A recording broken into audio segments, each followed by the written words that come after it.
Hi friends! ఈరోజు మనం హిందీలో రీసెంట్‌గా ఒక మంచి క్రైమ్ థ్రిల్లర్ కాన్సెప్ట్‌తో వచ్చిన జియో సినిమాలో స్ట్రీమింగ్ అవుతున్న 'విస్ఫోట్' మూవీ స్టోరీ ఎక్స్‌ప్లెయిన్ చేసుకోబోతున్నాం. ఇలాగే మీకింకా ఏ మూవీ స్టోరీ అయినా ఎక్స్‌ప్లనేషన్ కావాలి అంటే ఆ మూవీ నేమ్ అనేది కామెంట్ బాక్స్‌లో కామెంట్ చేయండి. ఇంకా ఏమాత్రం ఆలస్యం చేయకుండా మూవీలోకి వెళ్ళిపోదాం.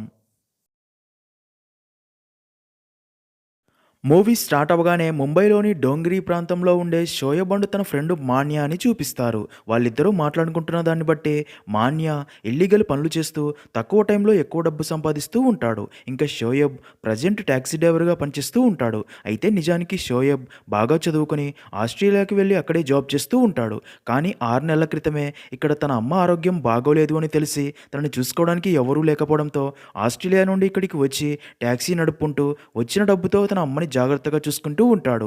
షోయబ్‌కి తన అమ్మ అంటే చాలా ఇష్టం. షోయబ్‌కి డబ్బు అవసరం ఎంత ఉన్నా సరే ఎలాంటి తప్పుడు పనులు చేయకుండా తను కష్టపడి సంపాదిస్తున్న డబ్బుతోనే అడ్జస్ట్ అయ్యి బ్రతుకుతూ ఉంటాడు. అలాగే మాన్యాతో కూడా తను చేసే ఇల్లీగల్ పనులన్నీ మానేసి ఏదైనా జాబ్ చూసుకోమని చెప్తూ ఉంటాడు.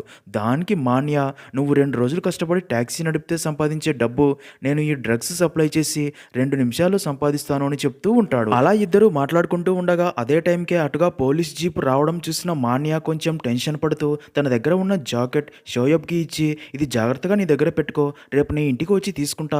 ఇందులో డ్రగ్స్ ఉన్నాయి జాగ్రత్త" అని చెప్పి అక్కడి నుండి పారిపోతాడు.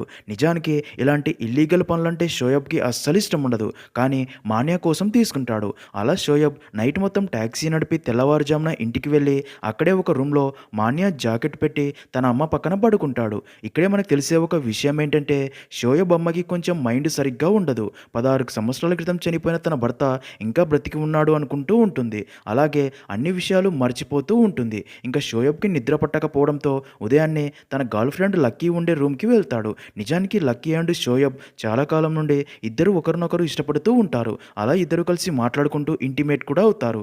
నిజానికి త్వరలోనే ఇద్దరు పెళ్లి చేసుకోవాలనుకుంటూ ఉంటారు. ఇంకా ఇక్కడే మనకు తెలిసే మరొక విషయం ఏంటంటే లక్కీ ఒక కేఫ్‌లో పనిచేస్తూ ఉంటుందని. లక్కీ అండ్ షోయబ్ ఇంటిమేట్ అయ్యాక లక్కీ రెడీ అయ్యి తను పనిచేసే కేఫ్‌కి వెళ్ళిపోతుంది. ఇంకా ఆ కేఫ్ ఓనర్ కొడుకైన శివ్ లక్కీని ఇష్టపడుతూ ఇంప్రెస్ చేయడానికి ట్రై చేస్తూ ఉంటాడు. కానీ లక్కీ తనని అస్సలు పట్టించుకోదు. మరో పక్క లక్కీ రూమ్‌లో ఫుల్‌గా నిద్రపోతున్న షోయబ్‌కి తన పక్క ఇంట్లో ఉండే మహమ్మద్ అనే పిల్లాడు ఫోన్ చేసి, "అన్నా త్వరగా ఇంటికి రా, మీ ఇంట్లో ఫైర్ యాక్సిడెంట్ అయ్యింది, అన్నీ తగలబడిపోతున్నాయని" చెప్పడంతో అది విన్న షోయబ్ షాక్ అయ్యి, "అమ్మ ఎలా ఉంది? తనకి ఏమైనా అయ్యిందా?" అని ఫుల్‌గా టెన్షన్ పడుతూ ఇంటికి రాగా ఒక రూమ్‌లోని వస్తువులు మాత్రం మొత్తం తగలబడిపోయి ఉంటాయి. మరొక రూమ్‌లో ఉన్న తన అమ్మ దగ్గరికి వెళ్ళి ఇది ఎలా జరిగిందని అడగ్గా, "మీ నాన్న బట్టలు ఇస్త్రీ చేస్తూ ఉండగా షార్ట్ సర్క్యూట్ అయ్యిందని చెప్తుంది. అప్పటికే ఆ మంటలు ఆర్పడానికి ఇంట్లోకి చాలామంది వచ్చి ఉంటారు. షోయబ్ రాగానే వాళ్ళందరూ అక్కడ నుండి వెళ్ళిపోతారు. అయితే అప్పుడే షోయబ్‌కి మాన్యా తనకి ఇచ్చిన జాకెట్ గుర్తొచ్చి ఆ జాకెట్ పెట్టిన రూమ్‌లోకి వెళ్ళి చూడగా అక్కడ జాకెట్ ఉండదు. దాంతో షోయబ్‌కి అసలు ఏమీ అర్థం కాదు. జాకెట్ గురించి తన అమ్మని అడిగినా తనకి ఏవీ గుర్తుండవు కాబట్టి ఏమీ చెప్పలేకపోతుంది. అదే టైంకి షోయబ్‌కి మాన్యా ఫోన్ చేసి, "షోయబ్, నిన్న రాత్రి నన్ను పోలీసులు అరెస్ట్ చేసి దారుణంగా కొట్టారురా. నా దగ్గర మాల్ లేకపోవడంతో వదిలేశారు. డ్రగ్స్ ఉన్న జాకెట్ నీకిచ్చి మంచి పని చేశాను. నా మాల్ని కాపాడిన దేవుడివిరా నువ్వు. నా జాకెట్ నీ దగ్గరే సేఫ్గా ఉంది కదా, నేను ఇప్పుడే వస్తా అది తీసుకోవడానికి" అనగా అదంతా విన్న షోయబ్, "ఇంట్లో నేను లేనప్పుడు ఫైర్ యాక్సిడెంట్ అయ్యింది.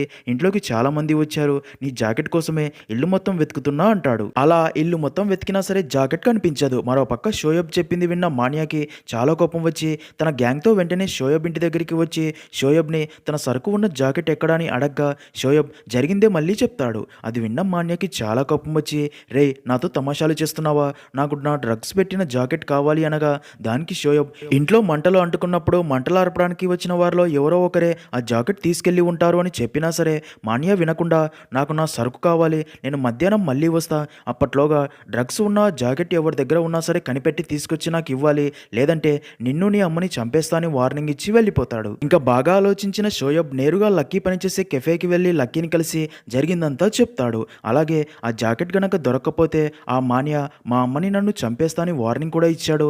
వాడికి నీ గురించి కూడా తెలుసు కాబట్టి నిన్ను కూడా ఏదో ఒకటి చెయ్యాలి అనుకుంటాడు. నువ్వు సేఫ్గా ఉండాలి అని చెప్తూ ఉండగా అలా వాళ్ళిద్దరూ మాట్లాడుకోవడం కెఫే ఓనర్ చూసి షోయబ్తో, "నీకు ఎన్నిసార్లు చెప్పాను లక్కీని కలవడానికి కెఫేకి రావద్దు అని, వెంటనే ఇక్కడి నుంచి వెళ్ళిపో" అని సీరియస్ అవుతాడు. అప్పటికే ఫుల్గా టెన్షన్లో ఉన్న షోయబ్కి మరింత కోపం వచ్చి కెఫే ఓనర్ని కొడతాడు. కొడతాడు. కెఫే ఓనర్ గట్టిగా అరవడంతో షోయబ్ లక్కీని కూడా అక్కడి నుండి తనతో పాటు తీసుకెళ్లి అలా ఇద్దరు కారులో కూర్చొని అక్కడి నుండి వెళ్ళిపోతారు. ఇంకా అదంతా చూసిన లక్కీ ఈ జాబ్ కూడా పోయినట్టే అని ఫీల్ అవుతుంది. ఇంకా టెన్షన్లో ఉన్న షోయబ్ కారుని వేగంగా అక్కడి నుంచి డ్రైవ్ చేసుకుని వెళ్తూ ఉండగా అప్పుడే షోయబ్ అదే కారులో 8 సంవత్సరాలు గల పెడ్డి అనే అబ్బాయి ఉండడం చూసి షాక్ అయ్యి లక్కీతో అసలు ఈ అబ్బాయి ఎవరు, ఎక్కడి నుండి వచ్చాడు అని అడగ్గా దానికి లక్కీ కొంచెం టెన్షన్ పడుతూ షోయబ్ తను పెడ్డి అని చెప్తుంది. ఇక్కడే స్టోరీ ఫ్లాష్ బ్యాక్లోకి వెళ్తుంది. సీన్ కట్ చేస్తే ఇక్కడే మనకి ఆకాష్ అండ్ తన ఫ్యామిలీని చూపిస్తారు. ఆకాష్ భార్య పేరు తారా, వారికి కొడుకు పెడ్డి, తనకి 8 సంవత్సరాలు. ఆకాష్ అండ్ తారాలకి పెడ్డి అంటే చాలా ఇష్టం, అందుకే తనని చాలా ప్రేమగా చూసుకుంటూ తను అడిగినవన్నీ ఇస్తూ ఉంటారు. ఇంకా ఆకాష్ పైలట్గా జాబ్ చేస్తూ ఉంటాడు. ఒకరోజు ఉదయాన్నే ఆకాష్ పెడ్డిని నిద్రలేపి స్కూల్కి వెళ్లేందుకు రెడీ అవ్వమని చెప్తాడు. నిజానికి తారానే పెడ్డిని ప్రతిరోజు కారులో స్కూల్ దగ్గర డ్రాప్ చేసి వస్తూ ఉంటుంది. కానీ ఈరోజు తారా కారు సర్వీసింగ్కి ఇచ్చి ఉంటుంది. అందుకే ఆకాష్ పెడ్డిని తన కారులో స్కూల్ దగ్గర డ్రాప్ చేయడానికి తీసుకెళ్ళాలి అనుకుంటాడు. అలా పెడ్డి రెడీ అయ్యాక ఆకాష్ తనని కారు ఎక్కించుకొని అక్కడ నుండి స్కూల్కి తీసుకెళ్లబోగా అప్పుడే పెడ్డికి తను తయారు చేసిన ప్రాజెక్ట్ ఇంట్లోనే మర్చిపోయానని గుర్తొచ్చి అదే విషయం తన ఫాదర్కి చెప్తూ ఉండగా అప్పుడే తారా పెడ్డి తయారు చేసిన ప్రాజెక్ట్ని తీసుకుని వచ్చి కారు వెనక సీట్లో పెడుతుంది. దాంతో పెడ్డి తన అమ్మకి థ్యాంక్స్ చెప్పి అలా స్కూల్కి బయలుదేరుతారు. అలా మధ్యలోకి వెళ్ళాక పెడ్డి తను తయారు చేసిన ప్రాజెక్ట్ని చూస్తూ ఉండగా అప్పుడే తను తయారు చేసిన ప్రాజెక్ట్లో లయన్ లేదు అని గమనించి తన ఫాదర్ ఆకాష్తో, నాన్న నా ప్రాజెక్ట్లో లయన్ మిస్సింగ్ నాన్న, అది పక్కాగా ఇంట్లోనే ఎక్కడో ఒక చోట పడిపోయి ఉంటుంది, నా ఫ్రెండ్స్ అందరి ప్రాజెక్ట్లో లయన్ ఉంటుంది నాన్న, నా ప్రాజెక్ట్లో లేకపోతే అందరూ నన్ను చూసి నవ్వుతారు, ప్లీజ్ నాన్న కారు వెనక్కి తిప్పు. వెంటనే ఇంటికి వెళ్ళి లయన్ బొమ్మ తెచ్చుకుందామని రిక్వెస్ట్ చేయడంతో ఆకాష్కి మరొక దారి లేక కారు యూటర్న్ తీసుకుని కారుని మళ్ళీ ఇంటి దారిలో పోనిస్తాడు. అలా ఇంటి దారిలో వెళ్తూ ఉండగా మార్గ మధ్యంలో కన్స్ట్రక్షన్ జరుగుతూ ఉండడంతో వెహికల్స్ అన్నింటినీ స్లోగా పంపుతూ ఉంటారు. దాంతో ఆకాష్ తన కారుని కూడా స్లోగా డ్రైవ్ చేస్తూ వెళ్తాడు. అయితే అప్పుడే ఆకాష్కి రోడ్డు పక్కన నడుచుకుంటూ వెళ్తున్న తన భార్య కనిపించడంతో తను ఈ టైంలో ఇక్కడికి ఎందుకు వచ్చిందా అని కాల్ చేస్తాడు. కానీ కాల్ కనెక్ట్ అవ్వదు. దాంతో కారు దిగి తారాని పిలుస్తాడు. కానీ తారాకి వినిపించదు. అయితే ఇక్కడే అదిరిపోయే ట్విస్ట్ ఏంటంటే అప్పుడే తారా అక్కడే ఆగి ఉన్న ఒక కారు దగ్గరికి వెళ్ళి ఆ కారు ఎక్కుతుంది. అప్పటికే ఆ కారులో ఒక వ్యక్తి ఉంటాడు. తారా ఆ కారు ఎక్కగానే ఇద్దరు కిస్ చేసుకుంటారు. అది చూసిన ఆకాష్ మైండ్ బ్లాక్ అయ్యి షాక్లో ఉండిపోతాడు. తారా ఎక్కిన కారు అక్కడి నుంచి వెళ్లడంతో ఆకాష్ తారా అంత క్లోజ్గా ఉన్న ఆ వ్యక్తి ఎవరో తెలుసుకోవాలి అని వారి కారునే ఫాలో అవుతూ వెళ్తాడు. అలా తారా అండ్ తన బాయ్ ఫ్రెండ్ ఒక హోటల్కి వెళ్ళి ఆ హోటల్లో ఒక రూమ్ బుక్ చేసుకుని రూమ్కి వెళ్తారు. అదంతా దూరం నుంచి గమనిస్తున్న ఆకాష్ అసలు తారాతో ఉన్న వ్యక్తి ఎవరో, వాళ్ళు ఇక్కడికి ఎందుకు వచ్చారో తెలుసుకోవాలని ఫిక్స్ అవుతాడు. కానీ అక్కడికి తన కొడుకు పెడ్డిని తీసుకెళ్లకూడదు అని ఆ హోటల్కి పక్కనే ఉన్న లక్కీ పనిచేసే కెఫేకి తీసుకొచ్చి అక్కడే ఉన్న లక్కీతో నాకు ఒక అర్జెంట్ పని ఉంది, నేను వచ్చేదాకా నా కొడుకు పెడ్డిని చూసుకోమని చెప్పగా దానికి లక్కీ, నేను ఈ కెఫేలో పనిచేస్తాను, నాకు మీ కొడుకుని చూసుకోవడం అవ్వదు, మా ఓనర్కి తెలిస్తే తిడతాడు అంటుంది. దాంతో ఆకాష్కి మరొక దారి లేక లక్కీకి తను చూసిందంతా చెప్పి నా భార్య మరొక వ్యక్తితో అఫేర్లో ఉన్నట్లు నాకు ఇప్పుడే తెలిసింది, వాళ్ళు ఇద్దరు ఇప్పుడు హోటల్లో రూమ్ బుక్ చేసుకున్నారు, వాళ్ళిద్దరూ అఫేర్లో ఉన్నది నిజమైతే వాళ్ళిద్దరిని ఇప్పుడు రెడ్ హ్యాండెడ్గా పట్టుకునే ఛాన్స్ వచ్చింది, నా సిచ్యుయేషన్ అర్థం చేసుకోండి అని రిక్వెస్ట్ చేయడంతో లక్కీ ఆకాష్ సిచ్యుయేషన్ని అర్థం చేసుకుని పెడ్డిని చూసుకుంటా అనడంతో ఆకాష్ వెంటనే హోటల్కి వెళ్ళి తన పేరు మీద కూడా ఒక రూమ్ బుక్ చేసుకుని తర్వాత అక్కడ రూమ్ సర్వీస్ చేసే స్టాఫ్కి కొంచెం డబ్బు ఇచ్చి తన భార్య అండ్ ఆ వ్యక్తి ఏ రూమ్లో ఉన్నారో అని ఆ రూమ్ నెంబర్ కనుక్కుంటాడు. మరో పక్క అప్పటికే తారా ఆ వ్యక్తితో రూమ్లో ఇంటిమేట్ అవుతూ ఇద్దరు ఫుల్గా ఎంజాయ్ చేస్తూ ఉంటారు. ఈ విషయం అర్థమైన ఆకాష్ చాలా బాధపడతాడు. మరో పక్క కెఫే ఓనర్కి లక్కీ కెఫేలో వర్క్ చేయకుండా ఒక పిల్లాడిని తన దగ్గర పెట్టుకుని తననే చూసుకుంటుంది అని తెలిసి కెఫే ఓనర్ లక్కీ దగ్గరికి వచ్చి, నువ్వు ఈ పిల్లాడిని నీతో పాటు ఇక్కడ ఎందుకు ఉంచుకున్నావు, ఈ పిల్లాడిని వెంటనే ఇక్కడ నుంచి తీసుకెళ్లి వదిలిపెట్టి వచ్చి కెఫేలో వర్క్ చెయ్యి అని చాలా సీరియస్ అవుతాడు. ఇంకా మరో పక్క ఆకాష్ తారా తన బాయ్ ఫ్రెండ్తో ఉన్న రూమ్లోకి వెళ్ళి వారిని రెడ్ హ్యాండెడ్గా పట్టుకొని తారా తనని మోసం చేసింది అనే కోపంతో తారా బాయ్ ఫ్రెండ్ అయిన జావేద్ని కొడతాడు. అది చూస్తున్న తారా జావేద్ని కొట్టకుండా ఆకాష్ని ఆపి, నాకు తనంటే ఇష్టం, మేమిద్దరం త్వరలో పెళ్లి కూడా చేసుకోవాలి అనుకుంటున్నామని చెప్తుంది. అది విన్న ఆకాష్ మైండ్ బ్లాక్ అయ్యి, ఎందుకు తారా ఇలాంటి డిసిషన్ తీసుకున్నావని అడగ్గా దానికి తారా, నువ్వు డబ్బు సంపాదించడంలో బిజీ అయ్యి నాతో స్పెండ్ చేయడానికి టైం కూడా లేదు నీకు, నాకు నా భర్తతో హ్యాపీగా కలిసి ఉండాలని ఉంటుంది కదా, కానీ నీకు నాతో మాట్లాడడానికి కూడా టైం లేదు, అలాంటప్పుడు నీతో నేను ఎలా హ్యాపీగా ఉండగలను, నీ దగ్గర లేని టైము ప్రేమ నాకు జావేద్ దగ్గర దొరికింది, అందుకే తనకి దగ్గరయ్యాను అని చెప్తుంది. అదంతా విన్న ఆకాష్, నేను కష్టపడి సంపాదిస్తుంది నీకోసమే కదా, అందుకే నువ్వు ఇప్పుడు ఇంత లగ్జరీగా బ్రతుకుతున్నావు, అది కూడా గుర్తుపెట్టుకో అని చాలా ఎమోషనల్ అయ్యి అక్కడ నుండి తిరిగి వచ్చేస్తాడు. ఇంకా స్టోరీ ప్రజెంట్లో అలా కెఫేలో గొడవ జరిగాక లక్కీకి మరొక దారి లేక పెడ్డీని కూడా తనతో పాటే తీసుకుని అలా షోయబ్ కారులో అక్కడ నుండి వచ్చేసి ఉంటారు. ఇంకా మరో పక్క ఆకాష్ తన కొడుకు పెడ్డీ కోసం తను వదిలి వెళ్ళిన కెఫే దగ్గరికి రాగా అప్పటికే అక్కడ లక్కీ అండ్ పెడ్డీ ఇద్దరూ లేకపోవడంతో షాక్ అయ్యి అక్కడి కెఫే ఓనర్ని అడిగి తన మీద సీరియస్ అయి గొడవ పడుతూ ఉండగా అదంతా చూసిన తారా కూడా అక్కడికి వస్తుంది. అప్పుడే కెఫే ఓనర్ ఆకాష్కి Lucky address and phone number ఇచ్చి తనతో పాటే నీ కొడుకు పెడ్డీని కూడా తీసుకెళ్ళింది అని చెప్తాడు. ఇంకా పెడ్డీని కెఫేలో ఒంటరిగా వదిలి వచ్చాడు అని తెలిసిన తారా ఆకాష్తో మళ్ళీ గొడవ పడుతుంది. నెక్స్ట్ సీన్లో షోయబ్ లక్కీని తమ ఇంటి దగ్గరికి తీసుకుని వెళ్ళగా లక్కీ పెడ్డీని చూసి తన ఫాదర్ తన కోసం వెతుకుతూ పోలీస్ కంప్లైంట్ ఇచ్చే ఛాన్స్ ఉంది, అందుకే త్వరగా వెళ్ళి పెడ్డీని తన ఫాదర్కి అప్పగించి వస్తా అనగా దానికి షోయబ్ ఇప్పటికే మన కోసం మాన్య తన గ్యాంగ్తో వెతుకుతూ ఉంటాడు, తనకి కనిపిస్తే చంపేస్తాడు, ముందు నిన్ను అమ్మని సేఫ్ ప్లేస్లో ఉంచాలి అని అలా పెడ్డీని కూడా వారితో పాటు తమ ఇంట్లోకి తీసుకుని వెళ్తారు. ఆకాష్ అండ్ తారా తమ కొడుకు పెడ్డీని ఎవరు తీసుకెళ్లారో అని ఫుల్గా టెన్షన్ పడతారు. అప్పుడే ఆకాష్ లక్కీ ఫోన్ నెంబర్ తీసుకుని తనకి ఫోన్ చేయగా లక్కీ ఫోన్ లిఫ్ట్ చేసి మీ కొడుకు పెడ్డీ మా దగ్గరే సేఫ్గా ఉన్నాడు, మీరేం భయపడకండి అని చెప్తూ ఉండగానే అప్పుడే అక్కడికి మానియా తన బాస్ అయిన తాయి అమ్మాడు గ్యాంగ్ని తీసుకుని వచ్చి షోయబ్ అండ్ లక్కీని బంధిస్తారు. అప్పుడే భయంతో లక్కీ ఫోన్ కింద పడిపోయి మానియా మనుషులు గొడవ చేయడంతో ఆ అరుపులు విన్న ఆకాష్కి తన కొడుకు పెడ్డీని కిడ్నాప్ చేశారు అనుకుని ఫుల్గా భయపడిపోతాడు. ఇంకా మానియా షోయబ్ని డ్రగ్స్ ఉన్న తన జాకెట్ ఎక్కడా అని అడగ్గా షోయబ్ జరిగిందే మళ్ళీ మళ్ళీ చెప్తాడు. అది విన్న తాయి అమ్మ లక్కీని తన ముందు ఉన్న కుర్చీలో కూర్చోబెట్టి షోయబ్ నాకు నా సరుకు కావాలి అని లక్కీ మీద యాసిడ్ పోయబోతుంది. దాంతో లక్కీ ఫుల్గా భయపడిపోగా అది చూసిన షోయబ్ కూడా షాక్ అయ్యి ఇప్పుడు లక్కీని ఎలా కాపాడాలో అర్థం కాక వెంటనే అక్కడే ఉన్న పెడ్డీని తనకి చూపించి వీడు బాగా డబ్బు ఉన్న వాళ్ళ అబ్బాయి అని, వీడిని మేము కిడ్నాప్ చేశామని, ఎంత డబ్బు అడిగినా సరే వీడి పేరెంట్స్ ఇస్తారు అని, పోయిన సరుకు 20 లక్షలు వాల్యూ చేస్తుంది కాబట్టి ఆ 20 లక్షలు వీడి పేరెంట్స్ ద్వారా తీసుకుని మీకు ఇస్తా అని రిక్వెస్ట్ చేస్తాడు. అదంతా చూస్తున్న లక్కీ షోయబ్ తప్పు చేస్తున్నాడు అని ఫీల్ అవుతుంది. ఇంకా అదంతా విన్న యాసిడ్ తాయి అమ్మ 20 లక్షలు కాదు 2 కోట్లు, వీడి పేరెంట్స్ని బెదిరించి 2 కోట్లు తీసుకుని నాకు ఇవ్వాలి, ఇదే మీకు చివరి ఛాన్స్, ఈరోజు రాత్రిలోగా నాకు 2 కోట్లు ఇవ్వాలి, లేదంటే ఈ యాసిడ్ మీ శరీరాల మీద ఉంటుంది అని వార్నింగ్ ఇచ్చి మానియా అండ్ గ్యాంగ్ని వారితో పాటే అక్కడే ఉండమని చెప్పి తాయి అమ్మ అక్కడ నుండి వెళ్ళిపోతుంది. మరో పక్క ఆకాష్ తనకి తెలిసిన సస్పెండ్ అయిన ఎయిర్పోర్ట్ పోలీస్ ఆఫీసర్ అయిన బాగ్మర్ని కలిసి తనతో నా కొడుకు పెడ్డీని ఎవరో కిడ్నాప్ చేశారని అంతా చెప్తాడు. అదంతా విన్న బాగ్మర్ ఇది చాలా సెన్సిటివ్ మ్యాటర్ అని, ఈ విషయం పోలీసులకి చెప్పకండి, పోలీసులకు చెప్పామని వారికి తెలిస్తే వాళ్ళు మీ కొడుకుని ఏదైనా చేయవచ్చు, ఈ మ్యాటర్ని నేనే డీల్ చేస్తా, మీ కొడుకుని సేఫ్గా మీకు అప్పగించే బాధ్యత నాది, కానీ ఆ కిడ్నాపర్ డబ్బులు డిమాండ్ చేయవచ్చు, అందుకే 50 లక్షలు క్యాష్ రెడీ చేసి పెట్టుకోండి అని చెప్తాడు. దానికి ఆకాష్ అండ్ తారా కూడా ఓకే అంటారు. ఇదిలా ఉంటే షోయబ్ ఒక లోకల్ టెలిఫోన్ నుండి ఆకాష్కి ఫోన్ చేసి మీ కొడుకు పెడ్డీ మా దగ్గరే సేఫ్గా ఉన్నాడు, మీ కొడుకు ప్రాణాలతో మీకు కావాలంటే నాకు 2 కోట్ల డబ్బు కావాలి, డబ్బు ఇవ్వకుండా పోలీసులకు చెప్పాలి అని చూస్తే నీ కొడుకుని చంపేస్తాం, డబ్బు రెడీ చేసుకోండి, మళ్ళీ కాల్ చేసి ఎక్కడికి తీసుకురావాలో చెప్తా అని కాల్ కట్ చేసేస్తాడు. అదంతా విన్న ఆకాష్ మైండ్ బ్లాక్ అయ్యి అదే విషయం తారాకి చెప్పి ఇప్పటికిప్పుడు అంత డబ్బు ఎలా రెడీ చేయాలని ఆలోచనలో పడతారు.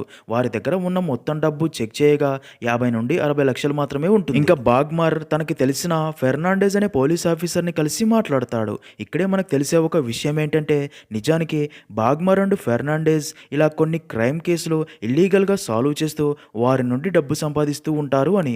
బాగ్మర్ ఫెర్నాండెజ్తో ఇది ఒక కిడ్నాపింగ్ కేసు సార్, తండ్రి పైలట్, తాత పెద్ద బిజినెస్ మ్యాన్, ఈ కేసు సాల్వ్ చేస్తే మనకి 50 లక్షల దాకా వస్తుంది అని ఇద్దరు షేర్స్ మాట్లాడుకుంటారు. అప్పుడే బాగ్మర్ ఈ కిడ్నాపింగ్ కేసులో ఒక కేఫ్లో పనిచేసే అమ్మాయి కూడా ఇన్వాల్వ్ అయ్యిందని చెప్పి ఫైల్ ఇవ్వగా అది చూసిన ఫెర్నాండెజ్ ఈ కేసుని ఇంకా నేను చూసుకుంటాలి అని చెప్తాడు. సీన్ కట్ చేస్తే police officer Fernandez Lucky details ఆధారంగా తన ఇంటి అడ్రస్ కనుక్కొని అక్కడికి వెళ్ళి లక్కీ గురించి అక్కడే షాప్ దగ్గర పనిచేసే ఒక పిల్లాడిని అడగ్గా లక్కీ ఉదయం ఇంటి నుంచి వెళ్ళి ఇప్పటిదాకా తిరిగి రాలేదు అని, లక్కీకి షోయబ్ అనే ఒక బిఎఫ్ కూడా ఉన్నాడు అని తెలియడంతో బాగా ఆలోచించిన ఫెర్నాండెజ్ అండ్ బాగ్మర్కి ఒకవేళ లక్కీ తన బాయ్ ఫ్రెండ్ అయిన షోయబ్ ఇంటికే వెళ్ళి ఉండవచ్చు అని డౌట్ వచ్చి షోయబ్ ఇంటికి వెళ్ళాలి అని ఫిక్స్ అవుతారు. మరో పక్క ఆకాష్ డబ్బు రెడీ చేయాలని ట్రై చేస్తూ తారా బ్రదర్కి విషయం చెప్పి హెల్ప్ చేయమని అడగ్గా ఆకాష్ చెప్పిందంతా విన్న తారా బ్రదర్ అయినా ఆకాష్ పెడ్డీని అసలు కేఫ్లో ఒంటరిగా వదిలి ఎందుకు వెళ్ళావు అంటే మరొక అమ్మాయితో అఫేర్లో ఏమైనా ఉన్నావా అని అడగ్గా అది విన్న తారా తను కాదు నేను జావేద్తో కలిసి ఉన్నా అని జరిగిందంతా చెప్తుంది. అదంతా విన్న తారా బ్రదర్ షాక్ అయ్యి, ఈరోజు మీ ఇద్దరి తప్పు వల్ల మీ కొడుకు పెడ్డి ప్రమాదంలో ఉన్నాడు అని సీరియస్ అయ్యి, నాకు తెలిసిన ఒక ధనవంతుడు ఉన్నాడు, తనని అడిగి ఎలాగోలా డబ్బు రెడీ చేద్దామని అలా చాలా కష్టపడి చివరికి 1,85,00,000 డబ్బు రెడీ చేసి ఆ డబ్బు తీసుకెళ్లి బాగ్మర్కి ఇవ్వగా, దానికి బాగ్మర్ ఆ కిడ్నాపర్స్ 2,00,00,000 డబ్బు డిమాండ్ చేస్తున్నారు అని, మొత్తం డబ్బు ఇస్తేనే పెడ్డీని ప్రాణాలతో తీసుకుని రాగలమని చెప్తాడు. అప్పుడే బాగ్మర్కి షోయబ్ ఇల్లు ఎక్కడో తెలుస్తుంది. అలాగే దీని అంతటి వెనక డేంజరస్ అయిన యాసిడ్ తాయి ఉంది అని తెలిసి షాక్ అవుతాడు. అదే టైంకే షోయబ్తో మాన్యా ఈ పిల్లాడి పేరెంట్స్కి ఫోన్ చేసి రాత్రి 10 గంటలకి దాంద్రా పోర్టు దగ్గరికి వచ్చి డబ్బు బ్యాగ్ అక్కడే పెట్టి వెళ్ళమని చెప్పమనడంతో షోయబ్ అలాగే ఆకాష్కి ఫోన్ చేసి చెప్తాడు. అలా షోయబ్ ఫోన్ మాట్లాడి ఇంటికి రాగా అప్పుడే షోయబ్ అమ్మకి ఒక విషయం గుర్తొచ్చి తనతో, నువ్వు నన్ను నీ జాకెట్ ఎక్కడా ఎక్కడా అని ఉదయం నుంచి అడుగుతున్నావు కదా, నాకు ఇప్పుడే గుర్తొచ్చింది, ఆ జాకెట్ని నేను చాలా భద్రంగా దాచాను అని. అలా ఒక అల్మారాలో దాచిన అదే డ్రగ్స్ ఉన్న జాకెట్ బయటికి తీసి షోయబ్కి ఇస్తుంది. అది చూసిన షోయబ్ అండ్ లక్కీ చాలా హ్యాపీగా ఫీల్ అయ్యి, ఇంకా మనం ఎలాంటి ప్రాబ్లమ్స్లో ఇరుకోవాల్సిన పని లేదు అని ఆ జాకెట్ మాన్యా మొహం మీద కొట్టి, ఇదిగో నీ జాకెట్, ఇక ముందు మీరందరూ ఇక నుంచి వెళ్ళిపోండి అని సీరియస్ అవుతాడు. మాన్యా జాకెట్లో ఉన్న డ్రగ్స్ ప్యాకెట్స్ అన్ని చెక్ చేసుకుని సరుకు మొత్తం ఉండడంతో, అయితే పద చివరిసారి తాయి అమ్మని కలిసి వద్దువు గాని అని తనని కూడా తీసుకుని వెళ్తాడు. అలా మాన్యా యాసిడ్ తాయికి జాకెట్ని చూపించి, మన సరుకు ఉన్న జాకెట్ దొరికింది, ఇంకా ఈ షోయబ్ని ఆ పిల్లాడిని ఇద్దరిని వదిలేద్దామా అని అడగ్గా, ఇక్కడే అదిరిపోయే ట్విస్ట్ ఏంటంటే యాసిడ్ తాయి బాగా ఆలోచించి చేతి దాకా వచ్చిన 2,00,00,000 డబ్బు ఎందుకు వదులుకోవాలి అని షోయబ్తో, ఇప్పుడు ఈ పిల్లాడు మనకి జాక్ పాట్ లాంటి వాడు, ఇప్పుడు నాకు ఆ 2,00,00,000 డబ్బు కూడా కావాలి, ఆ 2,00,00,000 డబ్బు ఇస్తేనే ఈ పిల్లాడిని వదిలేది అంటుంది. దానికి షోయబ్ షాక్ అయ్యి, తను చిన్నపిల్లాడు, వదిలేద్దామని ఎంత చెప్పినా సరే యాసిడ్ తాయి షోయబ్ మాటలు పట్టించుకోదు. ఆ డబ్బు ఇస్తేనే ఈ పిల్లాడిని వదిలేద్దామని చెప్తుంది. అలాగే నా మాట కాదు అని ఆ పిల్లాడిని వదిలేస్తే నీ అమ్మని అలాగే నీ లవర్ శరీరం మొత్తం యాసిడ్తో తడుస్తుంది అని వార్నింగ్ ఇచ్చి పంపుతుంది. మరో పక్క ఆకాష్ కిడ్నాపర్స్కి ఇవ్వడానికి 25,00,000 డబ్బు తక్కువగా ఉంటుంది. అప్పుడే తారా జావేద్ని అడిగి తనతో మిగతా 25,00,000 డబ్బు ఇప్పించుకుంటుంది. అలా మొత్తానికి 2,00,00,000 డబ్బు రెడీ చేస్తారు. అప్పుడే పోలీస్ ఆఫీసర్ ఫెర్నాండెజ్ అండ్ బాగ్మర్ ఒక టీం షోయబ్ ఇంటికి, మరొక టీం డబ్బు తీసుకుని దాంద్రా పోర్ట్ దగ్గరికి వెళ్ళాలి అని చెప్తాడు. అలా ఫెర్నాండెజ్తో పాటు ఆకాష్ డబ్బు కిడ్నాపర్స్కి ఇవ్వడానికి బాంద్రా పోర్ట్కి బయలుదేరుతారు. ఇంకా అప్పటికే బాంద్రా పోర్టులో ఒక మ్యూజిక్ కాన్సర్ట్ జరుగుతూ ఉంటుంది.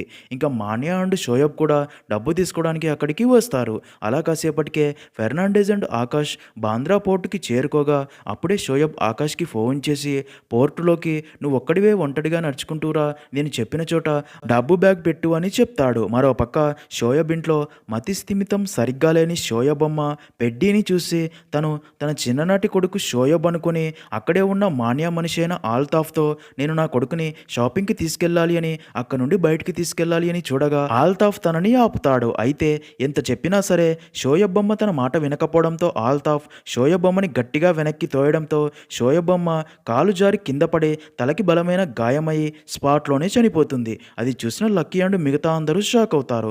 ఆల్తాఫ్ కూడా షాక్ అయ్యి ఫుల్గా భయపడిపోతాడు. ఇంకా మరో పక్క షోయబ్ ఆకాష్కి ఫోన్ చేసి డబ్బు బ్యాగ్ని ఒక డస్ట్బిన్లో పెట్టి అక్కడి నుంచి వెళ్ళిపోమని, నీ కొడుకు ఇంటికి సేఫ్గా వస్తాడు అని చెప్పడంతో ఆకాష్ ఆ డబ్బు బ్యాగ్ని డస్ట్బిన్లో పెట్టి అక్కడి నుంచి వెళ్ళిపోతాడు. అదంతా దూరం నుండి చూస్తున్న షోయబ్, మాన్యా అండ్ గ్యాంగ్ చాలా హ్యాపీగా ఫీల్ అవుతారు. అదే టైంకి ఆల్తాఫ్ మాన్యాకి ఫోన్ చేసి, అన్న అనుకోకుండా షోయబ్ అమ్మ చనిపోయిందని జరిగిందంతా చెప్పగా అదంతా విన్న మాన్యా, అయ్యిందేదో అయ్యింది, ఈ డబ్బు మన చేతుల్లోకి వచ్చేదాకా ఈ విషయం ఎవరికి చెప్పకు అంటాడు. అదే టైంకే లక్కీ అక్కడ నుండి ఎలాగైనా తప్పించుకోవాలి అని పెడ్డీని తీసుకుని అక్కడ నుండి పారిపోయి బయటపడుతుంది. ఇంకా సెకండ్ టీం అయిన బాగ్మర్ మరొక పోలీసుని తీసుకుని షోయబ్ ఇంటికి చేరుకోగా అక్కడ ఆల్తాఫ్ ఒక్కడే ఉండడం చూసి తనపై గన్తో షూట్ చేసి చంపేస్తారు. ఇంకా అక్కడ ఎవరూ లేకపోవడం గమనించిన పోలీస్ ఆఫీసర్ నవ్వుతాడు. ఇక్కడే ట్విస్ట్ ఏంటంటే ఆ పోలీస్ ఆఫీసర్ బాగ్మర్ని గన్తో షూట్ చేసి, నీకు కూడా షేర్ కావాలా, నిన్ను చంపితే నీ షేర్ నాకు ఇస్తా అన్నాడు ఫెర్నాండెస్ సార్ అంటాడు. అదంతా విన్న బాగ్మర్ షాక్ అయ్యి తన చేతిలోని గన్తో ఆ పోలీస్ ఆఫీసర్ని షూట్ చేసి, ఆ ఫెర్నాండెస్ మన ఇద్దరిని మోసం చేశాడని నవ్వుతాడు. అలా ఇద్దరు ఒకరినొకరు షూట్ చేసుకుని చనిపోతారు. సీన్ కట్ చేస్తే బాంద్రా పోర్ట్లోని డస్ట్బిన్లో ఆకాష్ డబ్బు పెట్టి వెళ్ళిపోయాక షోయబ్ ఆ డబ్బు తీసుకోవడానికి ఆ డస్ట్బిన్ దగ్గరికి వెళ్ళి డబ్బు బ్యాగ్ తీసుకుంటూ ఉండగా అదే టైంకి లక్కీ ఫోన్ చేసి, మాన్యా మనిషి ఆల్తాఫ్ మీ అమ్మని చంపేశాడు అని చెప్పి చాలా బాధపడుతుంది. అది విన్న షోయబ్ మైండ్ బ్లాక్ అయ్యి మాన్యా మీద కోపంతో రగిలిపోతాడు. షోయబ్ని ఒకవైపు నుండి మాన్యా అండ్ గ్యాంగ్ గ్యాంగ్ గమనిస్తూ ఉండగా మరోవైపు నుండి ఆకాష్ అండ్ ఫెర్నాండెస్ చూస్తూ ఉంటారు. తన అమ్మ చావుకి కారణం మాన్యానే అని అర్థమైన షోయబ్ కోపంతో మాన్యా అండ్ గ్యాంగ్ ఉన్న వైపు గన్తో ఫైరింగ్ స్టార్ట్ చేస్తాడు. దాంతో మాన్యా షాక్ అయ్యి తప్పించుకోగా అప్పుడే పోలీస్ ఆఫీసర్ ఫెర్నాండెస్ తన గన్తో షోయబ్ని షూట్ చేస్తాడు. అది చూసిన మాన్యా డబ్బు బ్యాగ్ కోసం తన గ్యాంగ్తో షోయబ్ దగ్గరికి వచ్చి అక్కడే ఉన్న ఫెర్నాండెస్ అండ్ మిగతా పోలీసులపై ఫైరింగ్ స్టార్ట్ చేస్తాడు.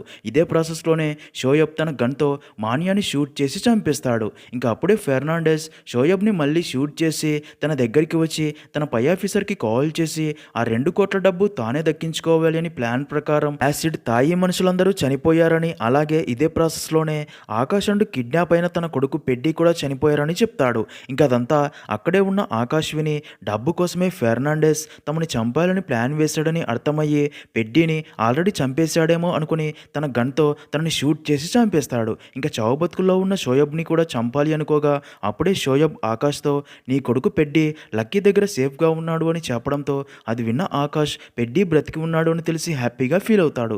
షోయబ్ని షూట్ చేయడు. అప్పుడే అక్కడికి లక్కీ పెడ్డీని తీసుకుని వస్తుంది.